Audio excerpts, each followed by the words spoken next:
governments of Mexico and the United States have agreed on collaboration mechanisms to address migration, arms trafficking, and the fentanyl crisis.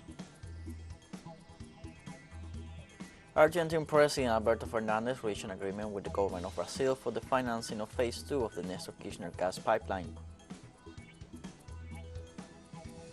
The Sudanese army suspended talks with paramilitary rapid support forces, according to a government source.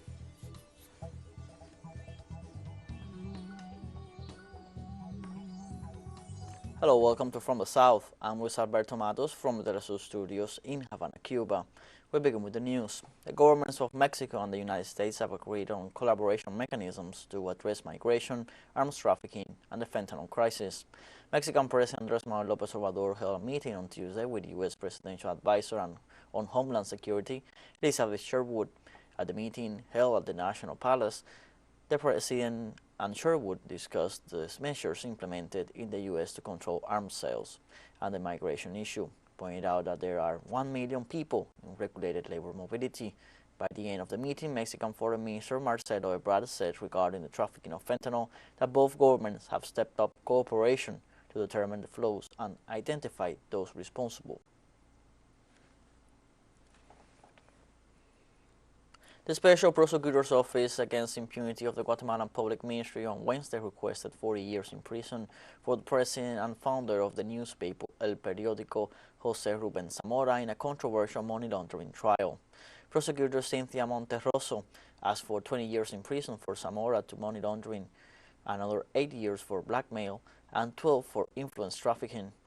Likewise, she requested an 8-year prison sentence from the former prosecutor Samari Gomez for the crime of disclosure of confidential information. During the trial that began on May 2nd, Prosecutor Monterroso argued that Zamora extorted money from business leaders in exchange for not publishing damaging information about them. The journalist, who has been in pre-trial detention since he was arrested on July 29th, is also accused of laundering money into the banking system without having proven its origin.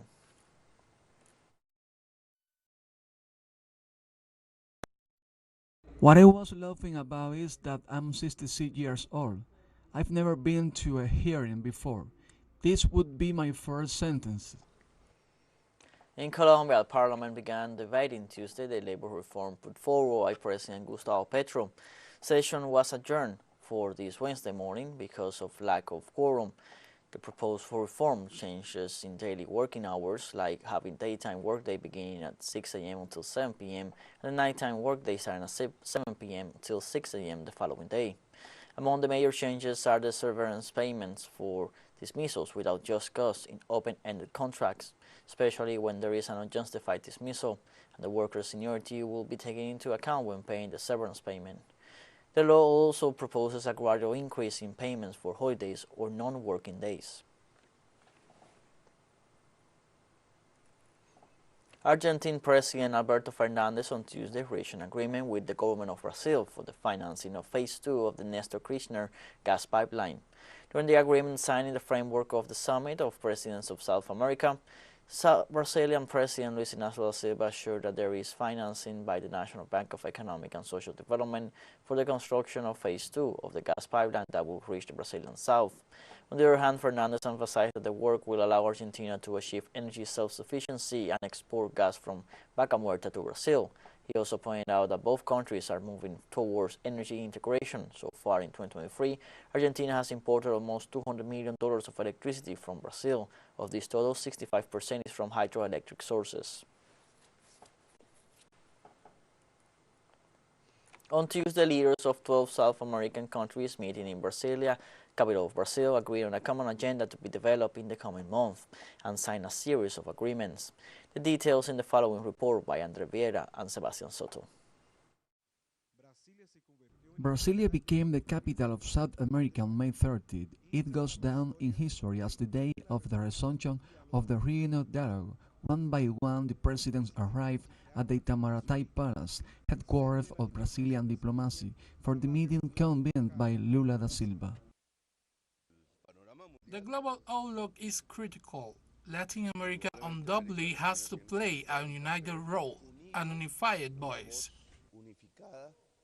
Political divergences were present. The joint reconstruction of UNASUR was not a consensus, but unity of actions within this diversity set the tone for the summit.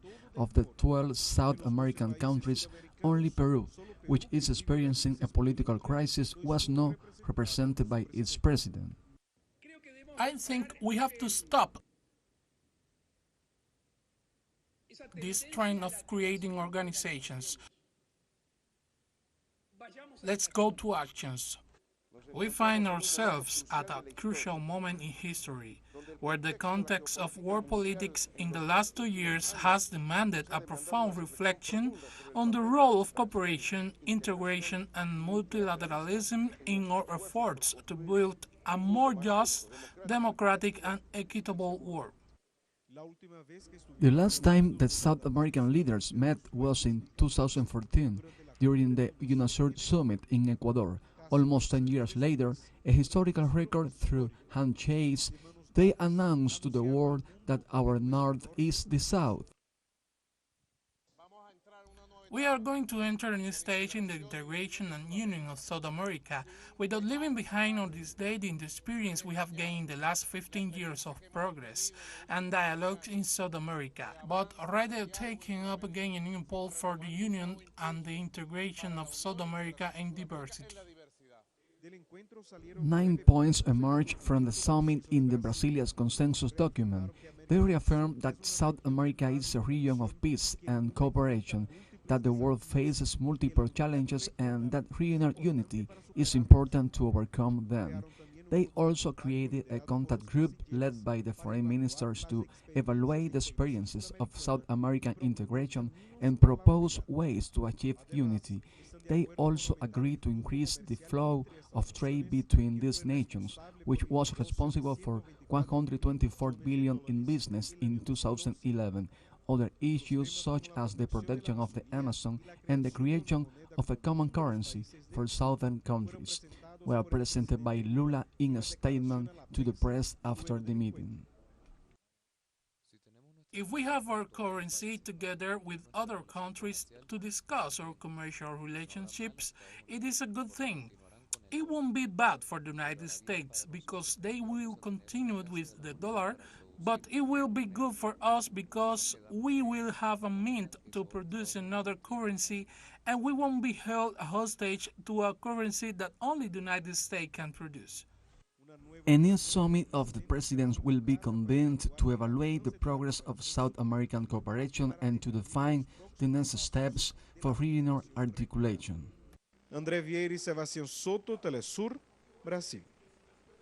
Let's take a short break now, but remember you can join us on TikTok at teleSUR English, where you'll find news in different formats, news updates, and much more.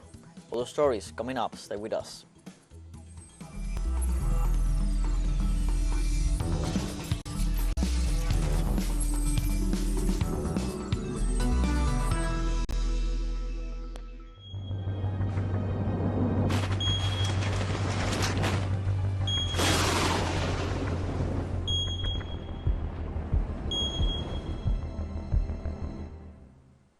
Welcome back to From the South. The Uruguayan Central Trade Union called on Wednesday for a march for water, demanding measures to tackle the most severe water crisis in the last 70 years. The Workers' Union called on citizens to gather at 5:30 p.m. between the July 18th and Ejido Avenues in the capital city of Montevideo. After the rally, citizens are expected to march to the Uruguayan presidential headquarters. The Workers' Unions denounced poor management of public works and services, as well as a lack of investment and budget health and water sectors. Demonstrators also rejected the commercialization of water and demanded that the government should be paying the water bill of schools and hospitals. On Wednesday, Honduras government launched a plan to save Lake Yohoa, its largest freshwater natural reserve, endangered by the aquaculture industry, agricultural activities, deforestation, and other environmental damaging activities. The initiative, fostered by President Xiomara Castro, aimed at suspending all environmental operating licenses for the aquaculture industry that is destroying the lake. In a ceremony at the Los Naranjos Archaeological Park, the Honduran head of state asked her ministers to proceed with the cancellation of said licenses while launching a reforestation campaign on site to save the place that held a culture that flourished 800 years ago.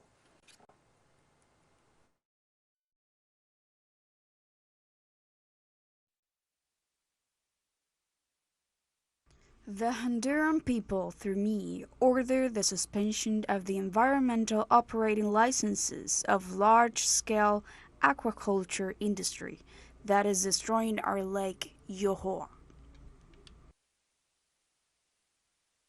In a short time, we are going to have puddles, you could say, because the problem we are suffering in the area is quite serious. We need to be mindful and call on the conscience of restaurant owners, hotel owners, even the tourists who visit us. On Wednesday in France, the 70 deputies of the Social Affairs Committee of the National Assembly are meeting to examine a bill of the group of independent deputies, LIOT, to repeal a bill pushing the retirement age to 64 recently presented by the French government. The French Parliament will examine on June 8th the bill presented by the group of independent deputies, LIOT. The proposal does not call for the complete withdrawal of the reform, but only its two main pillars: provision extending the legal retirement age from 60 to 64, and a reinstatement of the initial schedule for increasing the duration of contribution to reach 172 quarters in 2035 for the generation born since 1973. French unions on Tuesday called for the 14th day of demonstrations on June 6 as a way to continue denouncing Macron's administration reform. On Wednesday, rail workers in the United Kingdom protest demanding better salaries due to the high cost of living caused by inflation. Members of the ASLEF union went on strike on Wednesday and will return on Saturday, while those belonging to the RMT Transport Union went on strike on Wednesday and will also strike on Friday. ASLEF General Secretary Mick Whelan stressed that train drivers are determined to get a resolution and will stay on strike for the long haul, as they have gone 4 years without a raise and feel they are entitled to one, particularly during this crisis. Had been estimated that only 40% of rail services would have been operational this Wednesday. United Nations appeal judges on Wednesday expanded the convictions of two allies of late Serbian President Slobodan Milosevic, holding them responsible for involvement in crimes across Bosnia and in one town in Croatia. According to the appeal chamber of the International Residual Mechanism for Criminal Tribunals, two individuals were members of a joint criminal plan to drive out non-Serbs from the areas during the Balkan Wars. The court therefore overturned their acquittals of involvement in the criminal plan and raised the sentences of Jovica Stanisky and Franko Simatovic from 12 to 15 years. The appeals ruling brought to an end the longest-running war crimes prosecution dating back to the Balkan Wars of the early 1990s. teleSUR English continues to grow. You can now tune in from 33 different African countries through StarSat, dial 461, and enjoy Latin American alternative broadcasts. One final short break, we'll be right back. Don't go away.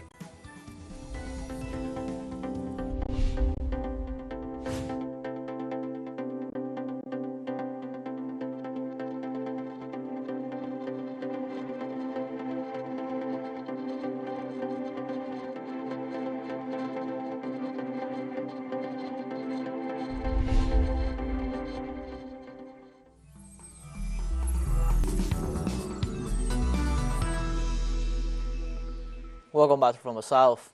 In Australia, the House of Representatives voted on Wednesday in favor of a referendum that, if approved, would allow the most disadvantaged ethnic minority to have representation in Parliament. The referendum will function to give voice, advocate, and represent the nation's most disadvantaged ethnic minority in government policy. However, this Indigenous rights advocate would not have a vote on the laws, so the debate for and against the elected body has become heated and divisive. In this regard, the opposition Conservative Liberal Party voted to give Australians a choice in a referendum, but is also campaigning for the Indigenous voice to be rejected by the public.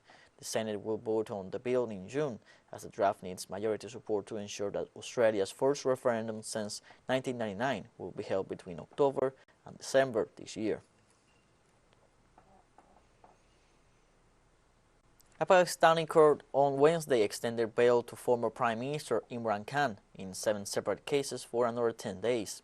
A two-member bench of the Islamabad High Court directed Khan to appear before relevant courts within the next 10 days and barred the police from arresting him during said period. The court also extended his bail in the Al-Qadir Trust case for 3 days. The former premier, along with his wife, Bushra Bibi, came before the National Accountability Bureau in an over 200 million corruption case, commonly known as the Al-Qadir Trust case. Khan, the country's only prime minister who was ousted through a non-trust vote in Pakistan's 75-year political history, is facing a slew of cases against him ranging from terrorism to attempted murder and to money laundering. Venezuela's national airline Conviasa resumed its regular flights between Caracas and Damascus on Wednesday, marking its return to the Syrian capital after over 10 years. In this sense, Minister of Transport and President of Conviasa, Ramon Velázquez Araguayan, stressed that the resumption of flights it is an opportunity to strengthen ties and cooperation between Venezuela and Syria, as well as to promote tourism, trade and cultural exchange between both countries. The flight between Caracas and Damascus made a stopover in Tehran and will operate every 15 days following the current schedule with the Iranian capital. The last time Conviasa announced the return of flights between both cities was in January 2020, with the inaugural flight scheduled for March. All this was put on hold following the outbreak of the COVID-19 pandemic. On Wednesday, the Sudanese army suspended talks with paramilitary rapid support forces, according to a government source. Talks between the warring factions in Sudan have been ongoing since early May and have resulted in two short-term ceasefire agreements. The army and the rapid support forces had agreed to extend a previous arrangement by 5 days just before it expired late on Monday. However, several international organizations have signaled that both parties have violated the ceasefire. In the meantime, an anonymous Sudanese official told to the international news agency on Wednesday that the army made the decision because the rebels have never implemented a single provision of the short-term ceasefire that called for their withdrawal from hospitals and residential buildings.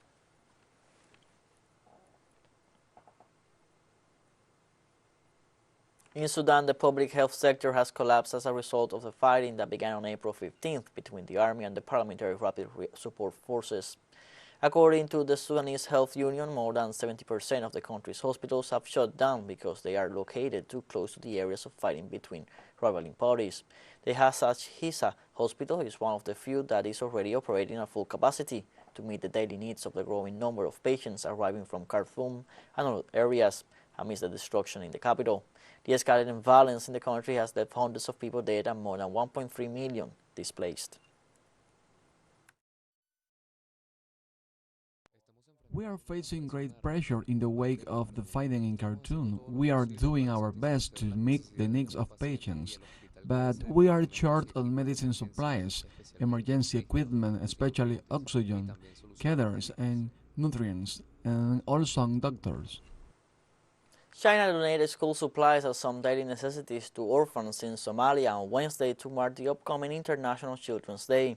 The donation was in response to an initiative fronted by Pen Liyuan, wife of Chinese President Xi Jinping, in collaboration with the Organization of African First Ladies for Development, to assist orphans on the continent. The Chinese government's donation to the orphanage in Mogadishu is part of the Warm Children's Hearts, a China-Africa Joint Action initiative. It calls for greater care for the health and well-being of orphans in Africa. Over the year, the Chinese government has provided significant support to Somalia's education sector. In this sense, hundreds of students from the country are already studying at various universities in the Asian giant thanks to Chinese government school scholarships.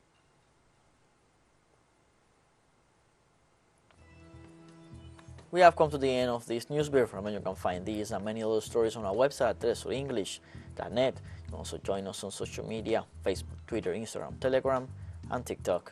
For TeleSUR English, I'm Luis Alberto Matos. Thank you for watching.